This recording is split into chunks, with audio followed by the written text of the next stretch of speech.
Hello everybody and welcome back to another episode of the Director of Football Challenge with Livorno. In today's episode, as I said last time, we are going to go through the January transfer window, and of course we've got some fixtures to review since the last time we met. So the last time we met was a 1-0 defeat to Cagliari. We then went away to Lazio and beat them 5-2. An incredible performance. As you can see, Lazio did dominate the game in terms of shots and possession, but we managed to get the victory. 5 goals in one game is so unlike us, really. Garitano with a goal, Monsignor with a goal, Vaca with a penalty, and Shea Picasa with 2. All them goals cancelled out Donny van den Beek and Angel Di Maria. We've just beat a side in with Lacazette, Immobile, Di Maria, Berisha, Donny van den Beek. You know, crazy stuff. And just as quickly as we were buzzing with the Lazio defeat, we were devastated by the Roma defeat. We ended up going away to Roma and getting beat 5-1. Patrick Schick getting himself a hat-trick and Mariano with a double after we went down to 10 men in the 75th minute. Domenico Mongo getting himself sent off again. Lamantia got us a goal in the 94th minute. A little bit of a consolation for us, but a game where we never deserved anything. We then had a home tie against Bologna, who I don't believe are having a great season, and we didn't manage to capitalise on that. We drew 0-0. It was one of the worst games of Football Manager you're ever likely to see. Neither side creating any sort of reasonable opportunity, so goals were never going to come in this game, and a 0-0 draw was on reflection a fair result. And in the final game before the January transfer window, another draw against a team in and around us, away from home, this time against Crotone. Shea Picasa did equalise in the 27th minute after Brignola put Crotone ahead. Simi then put Crotone ahead again, but David Agazzi got an 85th minute goal to rescue a point for us, which sees the Serie A table looking like this. We are currently in 12th position on 24 points, 14 points clear from Entella in 18th position. So we're doing okay. We're not too far away from, let's say, the top 10. We're 4 points off Cagliari in 10th, which is absolutely fantastic. That's why we finished last season. I'm not expecting that, but yeah, 14 points away from the relegation zone at this point of the season is fantastic. As we talked about at the end of the last episode, we are 13 million in the transfer budget with £120,000 available in the wages. The Serie A transfer window has just started. I'm not going to change my season expectations because I don't think the money is particularly worth it, especially as we're not actually spending it. So we're going to keep things as we are. We'll play through the January transfer window as we usually do. I'll bring you any information on incomings or outgoings, and then we'll play Fiorentina at the very end. A potential utter disaster in this January transfer window. West Ham have came in with a £2.7 million offer for Declan Rudd, and we have accepted it. So it looks like this is going to go through. We are going to lose our first choice keeper. Our only other keeper that we have available for selection in the first team is, of course, Romboli. And as well, I'll remember, he's not very good. So hopefully, if this does go through and Declan Rudd does join West Ham, we actually sign somebody.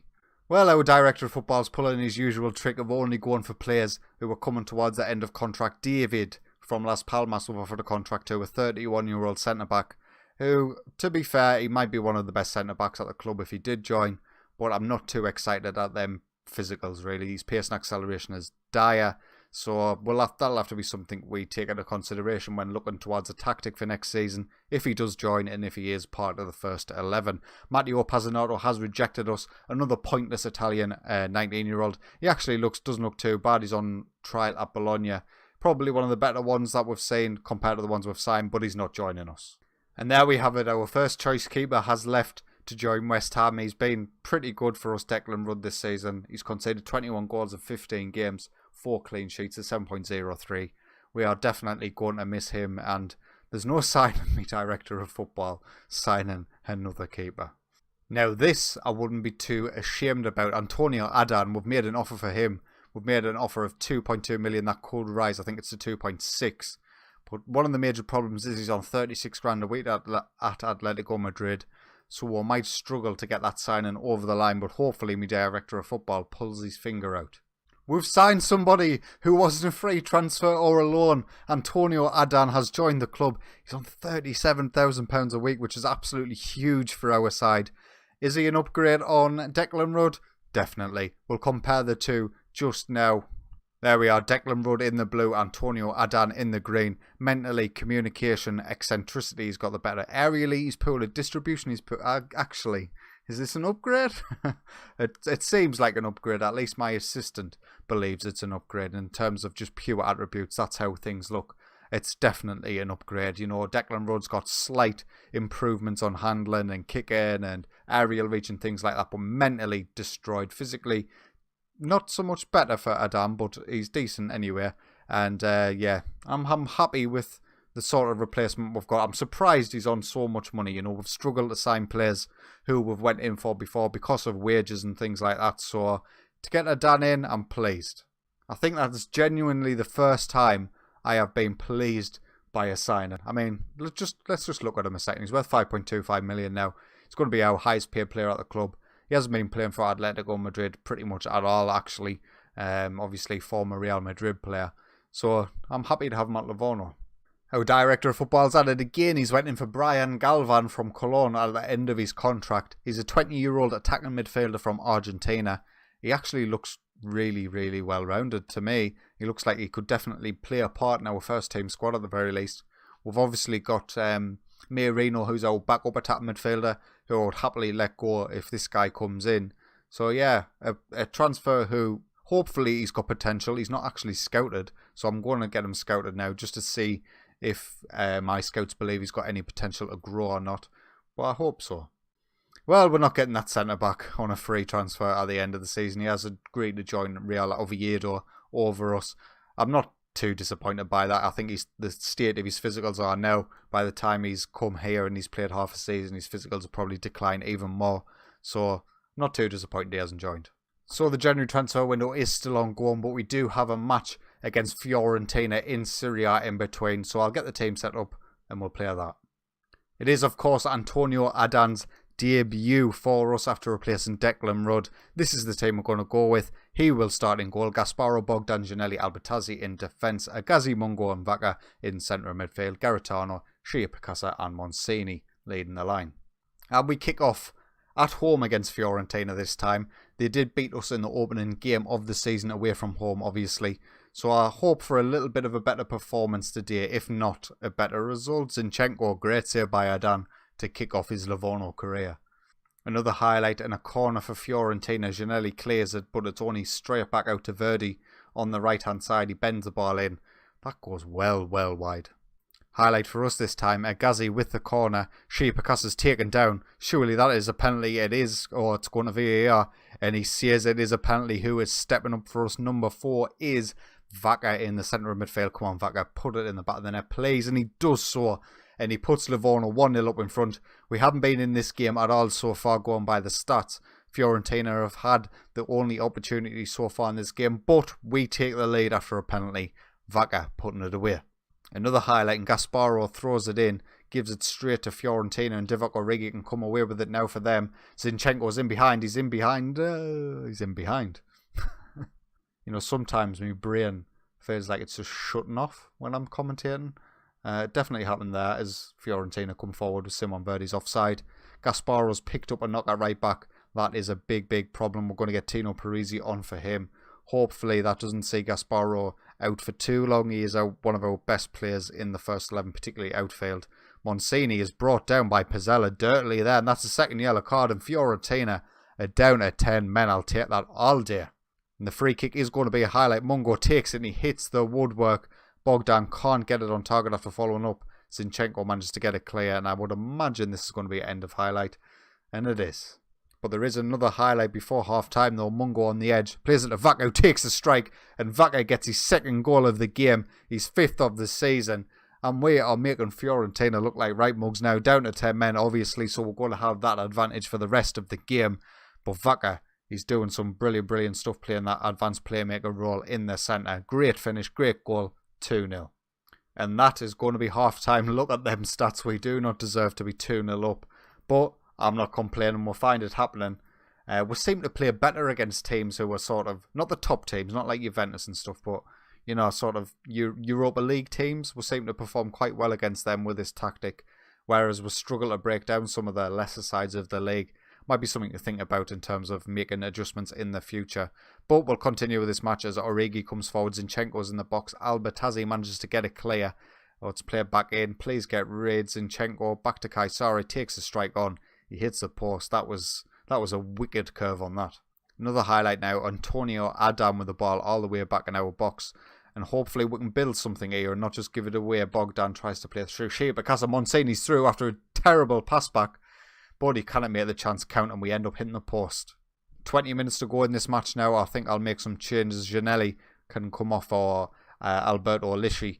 And we'll leave it at that because I forgot we've already made a sub. So we'll keep that final one just in case. My assistant's alerting me to Fiorentina. Oh my God. Antonio Adan. Surely he should be getting on the end of that. He should be saving this. Let's take a look at it in 3D. Oh no, he shouldn't. There's no way he was saving that. Great finish by Çalhanoğlu. And there's 15 minutes remaining. There's another highlight. Garitano on the ball for us. Agazi, get down there, Parisi. Oh, what an awful pass that was. We were definitely in there if the pass was made correctly. But we're still in possession. It falls to Agazi on the edge who takes the strike. And it goes just over. We are going to go cautious for the final 15 minutes or so. Hopefully we can hold on to this 2-1 lead. 1 minute remains in this match. And this is going to be the final highlight of the game. As long as we don't give the ball away here, we are absolutely laughing, and we are. That's 3 points against Fiorentina. I think it's the first time we've beaten them in this save. I think they've done the double over us last season, and of course they beat us in the reverse fixture in this season. They are currently in 5th position. And yes, they did go down to 10 men 43 minutes in, so it's very difficult for them. But to get that sort of victory against Fiorentina is absolutely fantastic. We're currently sitting in 12th now after that match on 27 points, 16 points clear of Entella in 18th position. We're closing the gap on 10th. We're still 4 points away. Cagliari there sitting in 10th, but I'm not bothered about 10th. I don't really care. As long as we're not getting relegated, that's all that matters. There is still 2 days left of the January transfer window, so I am going to play through the rest of it and see if our director of football does anything else. It seems like my director of football is after a centre-half. Aidan Flint, we have made a £375,000 transfer bid for him. He looks like a very talented centre-half, 31-year-old English lad. Obviously, his pace and acceleration are not ideal, but in terms of his overall attributes, I would take that. We'll see how much, see if he actually comes. He's on 15 grand a week. I doubt we're going to offer him that, but we'll see. We have a confirmed signing for the end of the season. The Argentinian attacking midfielder Brian Galvan will be joining us at the end of the season. He looks okay. We'll see how he fares when he gets into the squad. He's a 3.5 star, 4.5 star player. He would definitely get into our first team, I think.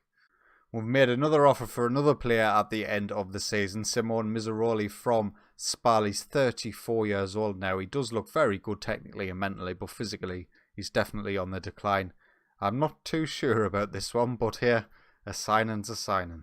Miseroli has rejected us, thank God. So we have signed Aidan Flint, another fee-paying transfer. How about that? 375 grand brings us in him. I'm not sure if he'll get in ahead of Bogdan Anjanelli. He's probably got better stats in terms of just pure defensive stats, but physically he's definitely worse than the pair. We'll have to see how things go in the second half of the season, but I'm just happy my director of football's making moves. And you know, he can play a striker a little bit as well in case we need him.